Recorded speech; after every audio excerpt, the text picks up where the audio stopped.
I'm Mike. And I'm Glenda, and we're Herons on the Fly. Thanks for joining us today from sunny South Texas. We're going to take you for a little ride through the neighborhood and give you an idea of where we winter. Hope you enjoy the ride.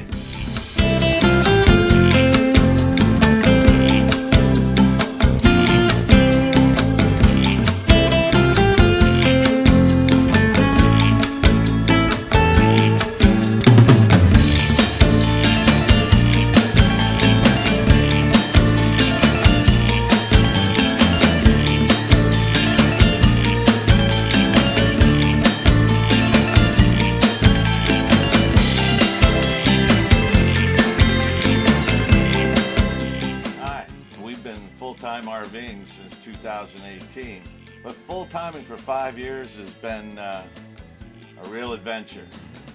We just wanted to reintroduce ourselves for those people that are new to our channel, and we've been riding around the country for the last 50,000 miles in 5 years in a Tiffin Allegro Red.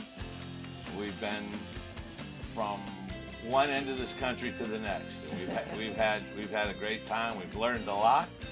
And I don't really see us stopping anytime soon. However, we have made some adjustments.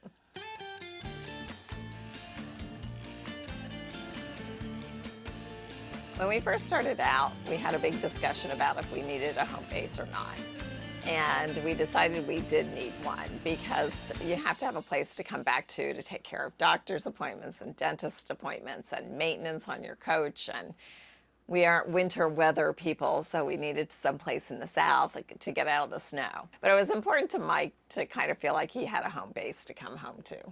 Yeah, I've either owned a home or had a home or whatever. Most of my life I've been blessed to that end, and it was hard for me to believe that I wasn't going to have a place that was my own.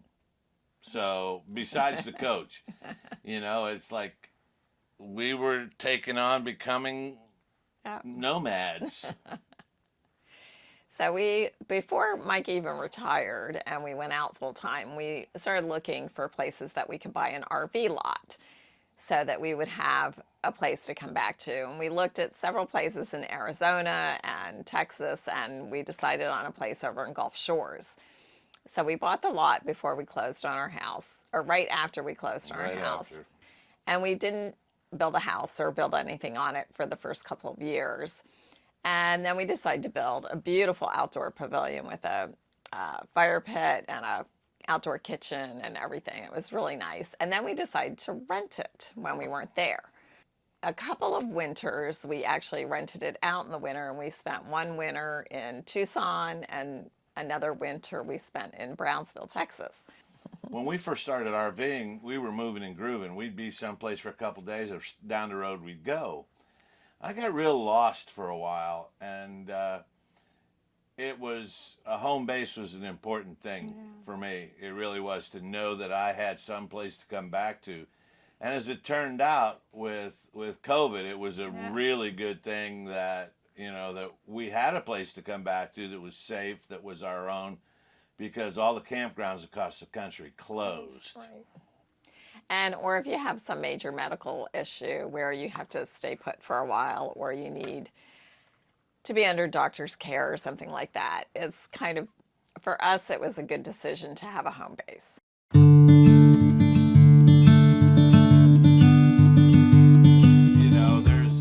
There's bits and pieces to full-time RVing.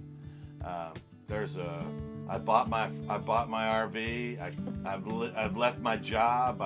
I'm going out on the road, and that is it's an exciting time. It's exciting, but then you travel for 2, 3, 4, 5 years, and not everything meets your expectations, but you press on. You repair your RV once, twice, 3, 4, 5, 10 times. You get it. You buy new tires. You buy new tires. You have all these things, and the new is kind of, well, the whole situation isn't new anymore, but you're still having a good time. So at the end of the day, you're getting older, and you got to figure out some sort of an exit strategy. where you're no longer going to RV. Now, I'm not saying that we're throwing in a towel and we're going to quit RVing. No, we're not doing that. No, we're not going to do that because we've still got videos to make and things to see and stuff to do. Fish to catch. Fish to catch.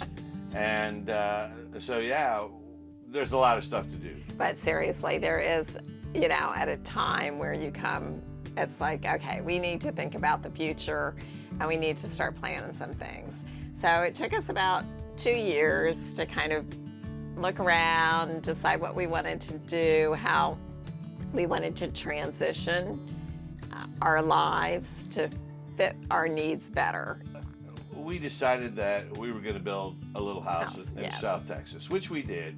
And it has, like, we can pull the RV in the driveway, and it's got a pedestal in the back and a sewer and all that. And if we want to be here for 3 months, we can be here for 3 months. Mm-hmm. If we want to go down the road and be out for 7, 8, 9 months, we can.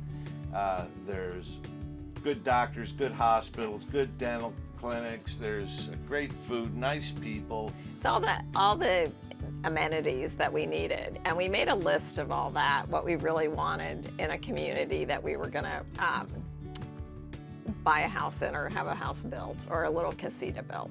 Why we're having this conversation with you is, you know, maybe you're at that point or you haven't started thinking about it yet, but while you're out traveling, see if there's a community or place that you really love and that fits with your lifestyle that might work for you. You might want just a little coach house that you can pull up and get out of your coach and maybe go cook in or something. Or you might want something a little bigger that you can sleep in with a kitchen and a living room and a bathroom, you know. Then you might want a port home or something like that where you can pull your RV underneath the roof and still have like a 2-bedroom house.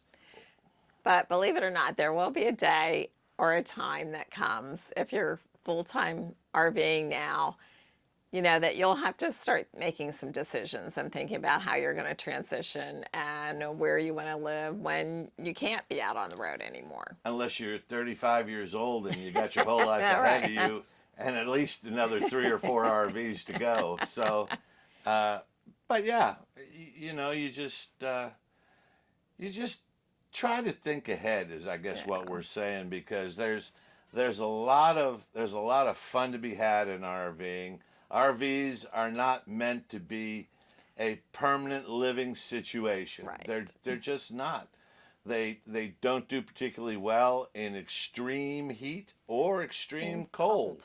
There's a lot of there's limitations and even insulating and so on and so forth. You can only do so much. So you need to think about that. So I hope to see you out on the road, and I hope this gets you thinking a little bit about future plans, and you kind of get a look at what we've done. Yeah, and how we've managed full-time RVing.